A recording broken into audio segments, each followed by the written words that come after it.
Let's check in now with Congressman Chip Roy, Republican from the great state of Texas.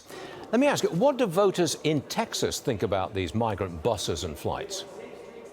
Yes, Stuart. Well, in Texas, we're feeling the brunt of it, as you just put on your show.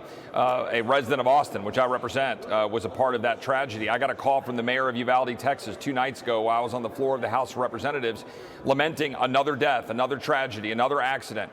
My friend Cassie Garcia, who's running for Congress in South Texas, wonderful candidate, she saw 3 bailouts while she was driving to Houston en route to come visit us in D.C. this week. Jeez. This is the reality of things in South Texas. Texans are tired of it. They know what's going on. And let's be very clear.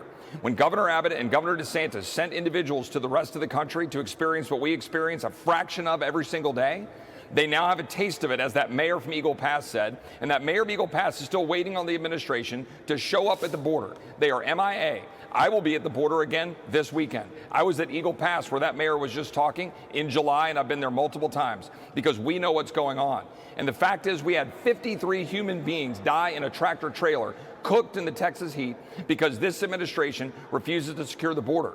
And more importantly, 72,000 Americans have died from fentanyl poisonings in the last year, which is more than the entirety of the Vietnam War in terms of American casualties. The administration knows it and pox on the Congress for continuing to fund it. And that's what they're doing right now. The Senate yesterday, the Congress today, continuing to fund an administration at war with the American people, endangering Americans and migrants at the same time. Congressman, why don't we go after the cartels? We're told that this year, it's a $13 billion business, a large criminal organization which is killing Americans. Why don't we know the names, publish the names of the cartel leaders? Why don't we go after the leaders? Why don't we indict them? Why don't we do something about them? Yeah, Stuart, well, that's sensible business talk, but we don't have any of that kind of common sense in Washington. I introduced legislation 2 years ago to designate these cartels as terrorist organizations. Governor Abbott, to his great credit, leading. Governor DeSantis leading, while congressional Republicans, by the way, have their head in the sand while this administration destroys Texas and is at war with the people. Governor Abbott led by declaring these cartels as terrorist organizations. We should go after them. We should knock the knees out from under them. That would empower us rather than cartels. It would help us develop a strong Western Hemisphere and kick China's butt.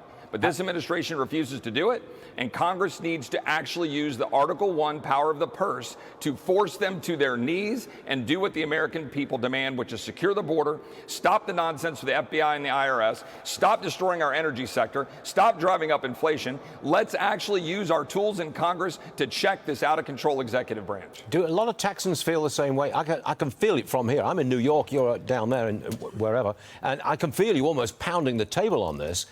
Is the rest of Texas and Arizona, are they on board with the same, come on, let's do something? Absolutely. We just had a great meeting yesterday with the Texas delegation. We are increasingly united on our need to actually step up and fight to defend Texas. I can tell you it's the #1 issue, but it's an issue that's affecting all of us. Again, Stuart, 72,000 dead Americans from fentanyl poisonings. That is real. Think about that. More than the entire Vietnam War. I'm tired of talking to moms who lose their loved ones. These are kids. They're taking Adderall. They're taking Xanax. And whether or not they should do that or not, they don't think they're going to die. But it's laced with fentanyl because cartels are making it. We could stop this tomorrow. Literally. We could introduce legislation along with a rider on a funding bill to say, turn people away or detain them. Period. End of story. And this flow would stop. We can still be humanitarian, but the humanitarian begins and ends with enforcing the rule of law and securing the border of the United States for the benefit of the American people and the migrants who seek to come here, who are dying, getting abused, getting sold into the sex trafficking trade. There are graves along the Rio Grande. There are bodies in the river. Stop it.